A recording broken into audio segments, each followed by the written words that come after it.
Hi everyone, कैसे हैं आप सब। होप आप सब अच्छे होंगे। अ, आज के इस वीडियो में will be discussing about the strength of acids and basis. Acid और बेस का जो स्ट्रेंथ का कॉन्सेप्ट है उसको डिस्कस करेंगे। तो स्टार्ट करते हैं। We know that how acid base indicators can be use to distinguish between the acid and the base. तो ऑलरेडी हम जिस चीज़ को डिस्कस कर चुके हैं कि एसिड्स एंड बेसिस को डिफ्रेंशिएट करने के लिए हम इंडिकेटर्स को यूज़ कर सकते हैं। मे बी वो ऑल्फैक्टरी इंडिकेटर्स हो या विजुअल इंडिकेटर्स हो, कलर चेंज की बेस पे, स्मेल चेंज की बेस पे हम डिफ्रेंशिएट कर सकते हैं। और we have also learned in the previous section about the dilution and decrease in the concentration of H positive और OH negative ions in solutions। solutions में हम dilution कर सकते हैं एंड उसकी वजह से जो कॉन्सेंट्रेशन है per unit volume hydrogen ions की और हाइड्रोक्साइड आयंस की वो कम हो जाती है। नाउ क्वेश्चन अराइज होता है, can we quantitatively find the amount of these ions present in the solution. Means हम क्या क्वांटिटी बता सकते हैं कि किसी सोल्यूशन में कितने आयंस प्रेजेंट हैं। क्या हम जज कर सकते हैं हाउ स्ट्रॉन्ग गिवन एसिड और बेस की, एक एसिड और बेस, एसिड या बेस कितना स्ट्रॉन्ग है, मीन्स स्ट्रेंथ क्या हम जान सकते हैं।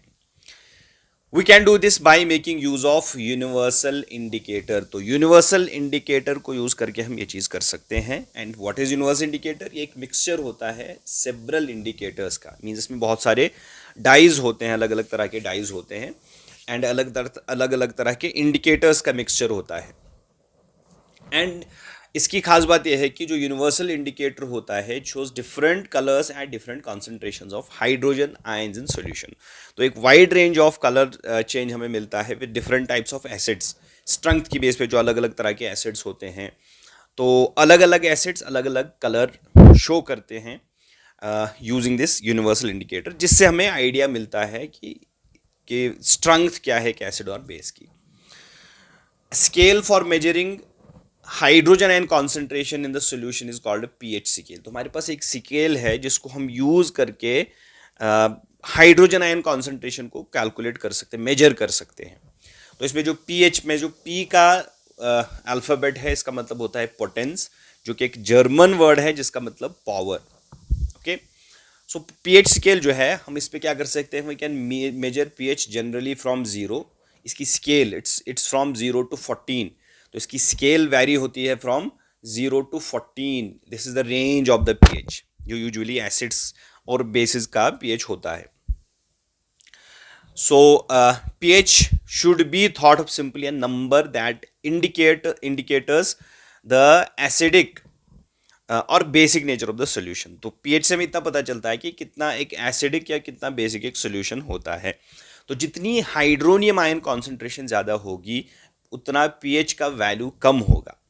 ठीक है, जितनी hydronium ion concentration H3O+ concentration, या जो बेसिकली हमने ऑलरेडी पढ़ा हुआ कि ये बनता है हाइड्रोजन आयन जब वाटर के साथ कंबाइन करते हैं तो हाइड्रोनियम आयन बनता है। जितनी कॉन्सेंट्रेशन इन आयंस की एक सोल्यूशन में ज़्यादा होगी उतना उसका पीएच वैल्यू कम होगा। और याद रखें, जितना पीएच वैल्यू कम होगा उतना वो सब्सटेंस ज़्यादा एसिडिक होगा, it will be more acidic. ठीक है, the pH of neutral solution is 7। अब 0 to 14 जो हमारा रेंज है, 0 to 14, उस 0 to 14 में जो 7 का वैल्यू आएगा that will be the pH of the neutral substances. That means जो पीएच है, पीएच लेस देन 7 वो एसिडिक पीएच कहलाएगा, एंड मोर देन 7 to 14, तो that will be termed as the basic pH. Okay, means उसमें that represents the increase in the OH negative ion concentration. तो 7 से लेकर 14 तक का पीएच, उसमें OH नेगेटिव आयन कॉन्सेंट्रेशन ज़्यादा होगी, तो उससे पता चलेगा कि ये एल्कली जो है, ये बेस जो है कितना स्ट्रांग है, उसकी स्ट्रेंथ हमें पता चलेगी। अब जो यूनिवर्सल इंडिकेटर होता है that is in the form of solution. वो सोल्यूशन के फॉर्म में हो सकता है, but generally it is impregnated with the universal indicator. Means paper, एक पेपर पे इम्प्रेग्नेट किया जाता है यूनिवर्सल इंडिकेटर को, और उसी को बिकॉज वो इजी टू यूज़ है, इजी टू ट्रांसपोर्ट है, इजी टू स्टोर है in the form of paper, जिसको हम पीएच पेपर कहते हैं। तो इस फॉर्म में इसका यूज़ होता है। ये आप डायरेक्टली उठा के डिप कर लेते हैं अपने सॉल्यूशन में, एंड उससे जो कलर चेंज हमें मिलता है उसी से पता चलता है कि whether the substance is, means कितना एसिड है, कितना बेसिक वो सब्सटेंस होता है। ठीक है, यहाँ पे आप देख सकते हैं this is the variation of pH with the change in the concentration of H positive and O H negative ions. इसे एक्वस में ही होगा ऑब्वियसली। तो जो एसिडिक पीएच है which is basically less than 7, ठीक है, वो एसिडिक नेचर होता है उसका, एसिडिक नेचर। तो उसकी वजह से आप देखें O H negative ion concentration उतनी ज़्यादा हो रही है as you move from 7 to 0।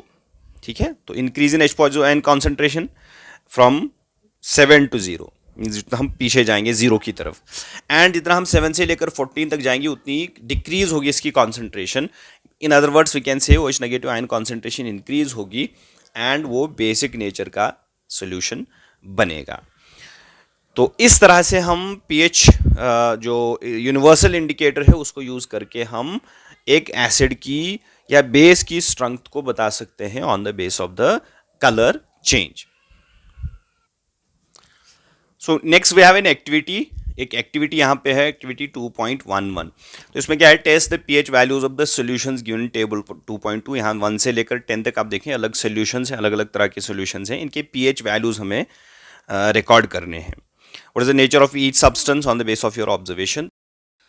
तो इन सब सब्सटेंसेस के केसेस में आप देखेंगे कि अलग अलग कलर चेंज हमें मिलेंगी। ठीक है, तो पीएच का रेंज हमें कुछ मिलेगा डिफरेंट, जो एसिडिक बेसिक अलग अलग सब्सटेंस उनके जो नेचर की बेस पे हमें मिलेगा, कलर चेंज डिफरेंट होंगे, एंड उसका एक पीएच रेंज आएगा जिससे हमें उस सब्सटेंस का नेचर पता चलेगा कि वेदर दैट इज एसिडिक और बेसिक इन नेचर। ठीक है, यस।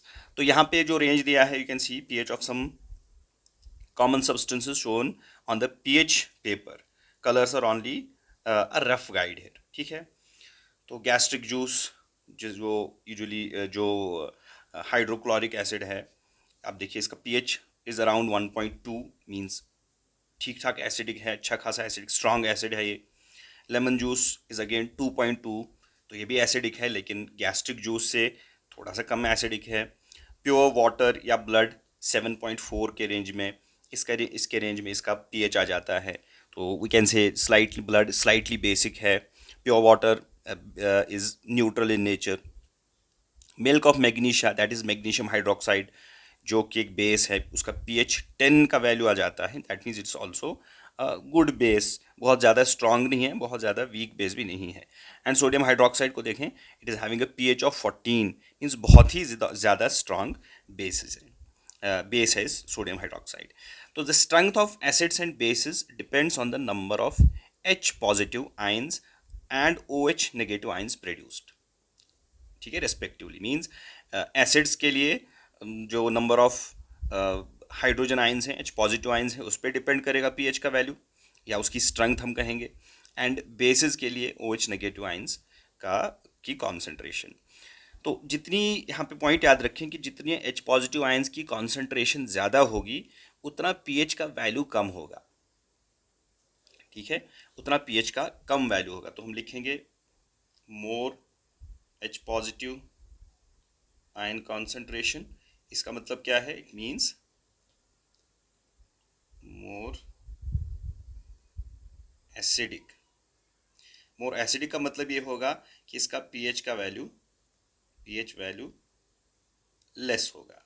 ठीक है, तो पीएच वैल्यू लेस है मीन्स वो ज़्यादा एसिडिक है। ज़्यादा एसिडिक मतलब उसकी जो एच पॉजिटिव आयन की कॉन्सेंट्रेशन है वो बहुत ज़्यादा है। तो उसके कंपैरिजन में similarly O H negative ions की बात करें तो ओ एच नेगेटिव आयंस, ठीक है, O H negative ion concentration जो है अगर ये ज़्यादा है, right, more O H negative ion concentration, इसका मतलब क्या है, कॉन्सेंट्रेशन इसकी ज़्यादा है तो मोर बेसिक सब्सटेंस एंड जितना बेसिक सब्सटेंस होगा उतना इसका पीएच का वैल्यू हाई होगा। याद रखें इस पॉइंट को, पीएच का वैल्यू हाई होगा उसका। ठीक है, सो ये आप जनरलाइजेशन याद रखें। तो more H positive ions means more acidic, यानी पीएच का वैल्यू लेस होगा, एंड ज़्यादा OH negative ion concentration means वो ज़्यादा बेसिक है और पीएच का वैल्यू उसमें ज़्यादा होगा, क्योंकि जितना ज़्यादा बेसिक है उतना पीएच का वैल्यू अपर साइड में होगा टुवर्ड्स 14, एंड जितना पीएच की स्ट्रेंथ कम होगी मीन्स जीरो की तरफ वैल्यू होगा उतना एसिड की स्ट्रेंथ ज़्यादा होगी. So if you take hydrochloric acid and acetic acid means दो डिफरेंट एसिड्स हैं ये ऑफ द सेम कॉन्सेंट्रेशन, की सेम कॉन्सेंट्रेशन हम ले, लेट सपोज 1 मोलर. मोलर एक कॉन्सेंट्रेशन टर्म है सॉल्यूशंस को मीन्स रिप्रेजेंट करने का, कॉन्सेंट्रेशन ऑफ सॉल्यूशंस को रिप्रेजेंट करने का एक टर्म है ये, जिसको मोलर कहते हैं. मीन्स अगर कॉन्सेंट्रेशन दो एसिड्स की सेम होगी then these produce different amount of hydrogen ions, तो वो डिफरेंट हाइड्रोजन आयंस प्रोड्यूस करेंगे. Acids that give rise to more H positive ions are said to be strong acids, and acids with less H positive ions are said to be weak acids. ठीक है, तो यहाँ पे weak acid and strong acid का concept हमें समझ आया. तो इसी तरह से हम weak base and strong base की भी बात कर सकते हैं. ठीक है, weak base जैसे हमने ऑलरेडी यहाँ पे डिस्कस किया है, तो weak base का मतलब है कि OH नेगेटिव आयन कॉन्सेंट्रेशन उसमें कम होगी. ठीक है, एंड स्ट्रॉन्ग बेस का मतलब है कि OH नेगेटिव आयन कॉन्सेंट्रेशन ज़्यादा होगी. ठीक है, तो ये पीएच का वैल्यू, पीएच का कॉन्सेप्ट हमने यहाँ पे डिस्कस किया. इन शॉर्ट समराइजिंग, पीएच के वैल्यू से हमें पता चलेगा कि एक एसिड कितना स्ट्रांग या कितना वीक है. ठीक है, और एक पॉइंट यहाँ पे याद रखें कि इसके अलावा हमारे पास जो मेथड है पीएच का वैल्यू डिटरमाइन करने का, हमारे पास एक प्रोब होता है पीएच मीटर जिसे हम कहते हैं, मीन्स एक डिवाइस है ये. ठीक है, पीएच मीटर. तो पीएच मीटर एक मोर एक्यूरेट डिवाइस है जिसमें आप एक प्रोब होता है उसको डायरेक्टली हम डिप करते हैं तो एक डिजिटल मीटर पे उसका हमें डिजिटल डिस्प्ले पे उसका वैल्यू हमें निकल के आता है कि इसका पीएच इतना है. तो डायरेक्टली हम एक किसी भी एसिड या किसी भी बेस का पीएच वैल्यू डिटरमाइन कर सकते हैं with the help of the pH meter, जो कि आजकल ज़्यादा मीन्स सोफेस्टिकेटेड लैब्स में इसका ज़्यादा यूज़ होगा ऑब्वियसली. ठीक है, यूजुअली स्कूल्स में इसका यूज़ बहुत कम है. उसके बाद नेक्स्ट टॉपिक है कि importance of pH in everyday life. Everyday life में इसकी क्या इंपॉर्टेंस है पीएच के वैल्यू की. Are plants and animals pH sensitive? क्या प्लांट्स एंड एनिमल्स में पीएच की कोई अहमियत है, इसकी कोई इंपॉर्टेंस है? तो देखते हैं. Our body works within the pH range of 7.0 to 7.8, mean 7 से लेकर 7.8 तक के पीएच रेंज में हमारी बॉडी सर्वाइव करती है, इस पे परफेक्टली वर्क करती है. तो living organisms can survive only in a narrow range of pH change. So in pH of rain water is less than 5.6, it's called as acid rain. ठीक है, when acid rain flows into rivers it lowers pH of the rain water. The survival of the aquatic life in such rivers becomes difficult. Means living organisms के लिए एक pH, एक optimum pH value का होना बहुत ही important है. Next है what is the pH of the soil in the backyard. Means soil के अंदर भी क्या कोई इंपॉर्टेंस है पीएच की? तो यस, डेफिनेटली है. प्लांट्स के लिए एक पीएच का होना, एक स्पेसिफिक पीएच का होना बहुत ज़रूरी है उनकी हेल्दी ग्रोथ के लिए. तो to find out the pH required for the healthy growth of the plant you can collect the soil from various places and check the pH in the manner described in the activity 2.1. Also you can note down which plants are growing in the region which you have collected the soil. Means soil के pH को भी हम check कर सकते हैं. तो उसके लिए क्या करना है, 2 ग्राम सॉइल हम लेंगे एक टेस्ट ट्यूब में और उसमें हम 5 ml वाटर ऐड करेंगे, उसको उसके कंटेंट्स को शेक करेंगे, मिक्स करेंगे उनको, और उसके बाद फिल्टर करेंगे, filter the contents and collect the filtrate in the test tube. Check the pH of this filtrate. Filtrate मतलब वो कंपोनेंट है जो फिल्ट्रेशन के बाद ट्यूब में जाएगा, जो लिक्विड कंपोनेंट होगा, तो उसका हमें पीएच वैल्यू देखना है with the help of the universal indicator.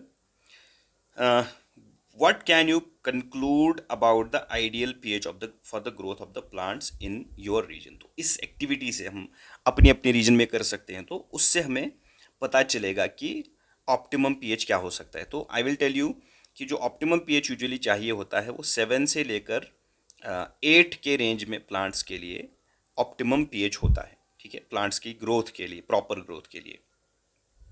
तो अगर बहुत ज़्यादा एसिडिक पीएच है तो उसको भी हमें चेंज करना पड़ेगा. तो उसके लिए हम उसको चेंज करने के लिए एसिडिक पीएच, सॉइल के एसिडिक पीएच को इस रेंज में लाने के लिए we use some basic fertiliser for that.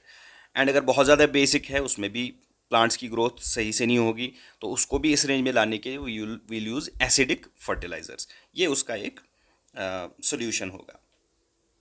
Next is pH in our digestive system. क्या पीएच की इंपॉर्टेंस हमारी डाइजेस्टिव सिस्टम में है? ऑब्वियसली है। तो it's very interesting note that our stomach produces hydrochloric acid, जो कि एक बहुत ही स्ट्रॉन्ग एसिड होता है। ठीक है, तो ये फूड के डाइजेशन में हेल्प ऑब्वियसली करता है विदाउट हार्मिंग द स्टमक। हमारे स्टमक से जो है हर्ट नहीं करता है। वाई?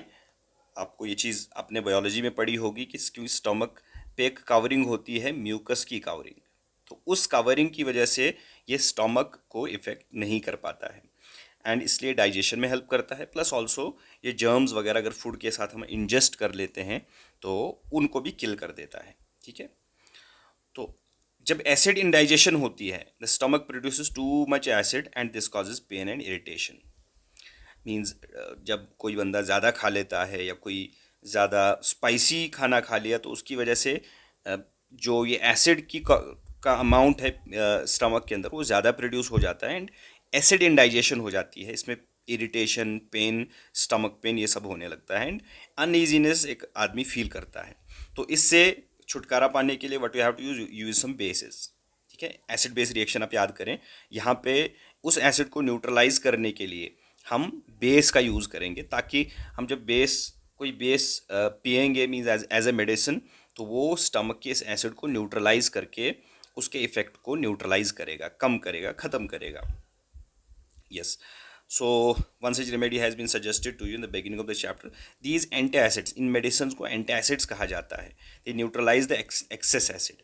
तो मोस्टली इसमें जो हम यूज़ करते हैं mild acids like milk of magnesia, जिसको मैग्नीशियम हाइड्रोक्साइड कहते हैं, magnesium hydroxide. Okay, this called as the milk of magnesia. तो ये एक माइल्ड बेस है, इट्स ऑफन यूज्ड। अगर आप इस तरह के मेडिसिन बाज़ार से भी लाते हैं तो उसमें भी आप इस कंपोनेंट को डेफिनेटली देंगे। इसके अलावा घर में अगर होम रेमेडी की बात करें तो आपके पास बेकिंग सोडा होगा, तो इन दिस कंडीशन एक आदमी उसका भी सोल्यूशन बना के पी ले, वाटर के अंदर उसको डिज़ोल्व करके पी ले, तो उसको भी इस इंडाइजेशन से छुटकारा मिलेगा। तो यहाँ पे न्यूट्रलाइजेशन रिएक्शन का काम है। ठीक है, जो हम जिससे हम इसको ट्रीट करते हैं। तो सिमिलरली हमने यहाँ पे भी जो सॉइल के केस में देखा था, मैंने जो आपको कहा था कि एसिडिक या बेसिक फर्टिलाइजर का यूज़ होगा, तो उसके पीछे भी न्यूट्रलाइजेशन रिएक्शन का ही कॉन्सेप्ट है। नेक्स्ट, पीएच और कहाँ पे है? PH as the cause of the tooth decay. ठीक है, टूथ डिके जो होता है उसके लिए भी किसका कौन सा रेस्पॉन्सिबल? पीएच रेस्पॉन्सिबल होता है। टूथ डिके कब स्टार्ट होता है? जब माउथ का पीएच हो जाता है 5.5 या इससे कम। टूथ का जो इनामल होता है, you know that is the hardest part, और वो बना होता है कैल्शियम हाइड्रोक्सी एपेटाइट का। ठीक है, crystalline form of calcium phosphate, simply ये कह सकते हैं कैल्शियम फॉस्फेट जो साल्ट है उसी का इनामल बना होता है, एंड हार्डेस्ट सब्सटेंस होता है हमारी बॉडी के अंदर। ये डिजॉल्व वाटर से नहीं होता है, लेकिन कोरोड हो जाता है एसिडिक पीएच से। जब पीएच बिलो 5.5 हो जाए, मीन जब एसिडिक पीएच हो जाए, तो फिर इसकी कोरोजन स्टार्ट होती है।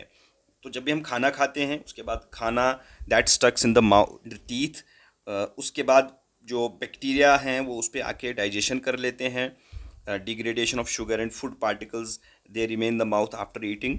तो द बेस्ट, तो इसकी वजह से एसिडिक जो पीएच बन जाता है माउथ के अंदर, उससे फिर टूथ डिके स्टार्ट हो जाता है। तो इसके लिए भी हम न्यूट्रलाइजेशन रिएक्शन को ही यूज़ करते हैं, जहाँ हम टूथपेस्ट का यूज़ करते हैं जो बेसिक इन नेचर होते हैं। तो उसकी वजह से जो एसिड प्रोड्यूस होता है वो न्यूट्रलाइज हो जाता है, again neutralisation reaction, and tooth decay इससे प्रिवेंट हो जाता है। One more interesting use of this pH, जो इसकी एक इम्पॉर्टेंस है, self defence by animals and plants through the chemical warfare. आपको पता है बहुत सारे ऐसे इंसेक्ट्स हैं, एनिमल्स हैं, प्लांट्स हैं, बल्कि जो अपनी बॉडी से उनका जो डिफेंस सिस्टम है उसमें वो एसिड से बेसिस को यूज़ करते हैं। जैसे हनी बी की स्टंग की बात करें, जो स्टिंग की बात करते हैं, तो वो एसिडिक इन नेचर होता है। ठीक है, इसका वो एसिडिक इन नेचर होता है, एंड इसमें फॉर्मिक एसिड प्रेजेंट होता है, इसकी वजह से पेन इरिटेशन हो जाता है, इन्फ्लेमेशन आ जाती है। तो उसके बाद इसके लिए भी हम न्यूट्रलाइजेशन को यूज़ करेंगे। बेकिंग सोडा को अप्लाई कर सकते हैं इस स्टंग एरिया पे, एंड वहाँ पे इसका ट्रीटमेंट होगा। Stinging hair of the nettle leaves inject methanoic acid causing burning pain, ये प्लांट्स की एग्जाम्पल हमने ली यहाँ पे। इसके अलावा वैस्प होती है, वैस्प बी की तरह दिखने वाला एक इंसेक्ट होता है, ब्लैक कलर का, लेकिन बी से थोड़ा सा डिफरेंट। सो वैस्प जो अपने डिफेंस में जो वो इंजेक्ट करता है, वो बेसिक एक लिक्विड डालता है, ठीक है। तो उसके ट्रीटमेंट के लिए हम किसी माइल्ड एसिड को यूज़ करते हैं। तो यहाँ पे भी एक इम्पॉर्टेंट पॉइंट आपने याद रखना है, डू यू नो वाले पोर्शन में, एसिड्स इन अदर प्लैनेट्स। तो बाकी प्लैनेट्स में भी एसिडिक एटमॉस्फेयर है। जैसे वीनस की बात करें तो एक thick white and yellowish clouds हैं वहाँ पे, जो बेसिकली सल्फ्यूरिक एसिड के बने होते हैं।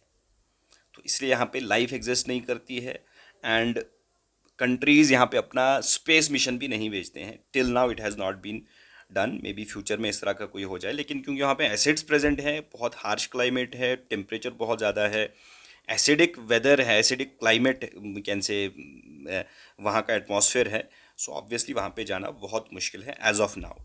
इन फ्यूचर में बी समथिंग हैपन्स।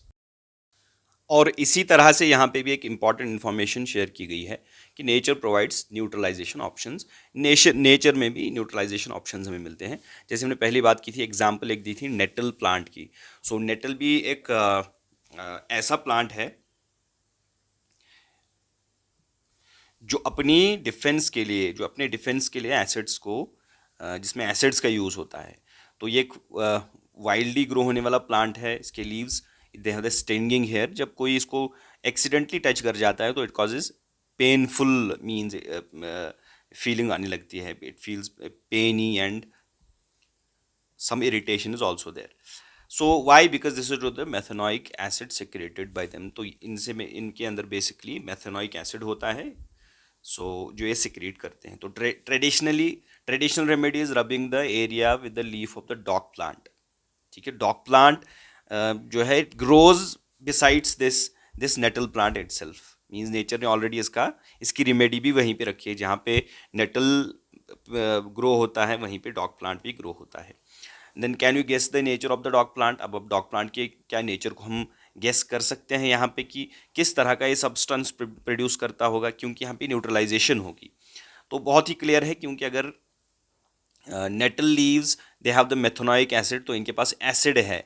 तो एसिड की न्यूट्रलाइजेशन के लिए हमें बेस चाहिए। दैट मीन्स जो डॉग प्लांट का जो नेचर होगा that will B basic in nature, ठीक है, it is basic in nature. So next time you know what to look out for you if you accidentally touch a nettle plant while trekking. Are you aware of any other effective traditional remedies of such stings?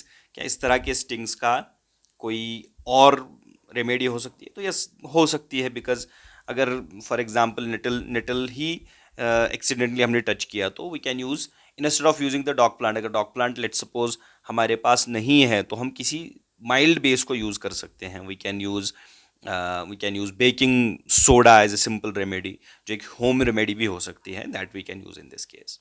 Okay, then table 2.3 gives us some naturally occurring acids के बारे में यहाँ पे है। So vinegar, it's basically having the acetic acid, natural source जो है that is vinegar, and it's basically acetic acid present in orange, इसमें citric acid है, टैमेरिंड इसमें टार्टेरिक एसिड है, tomatoes it's oxalic acid, sour milk जो curd है उसमें lactic acid है, lemons have citric acid, and sting that has the methanoic acid, nettle sting that has the methanoic acids. So they are some naturally occurring acids.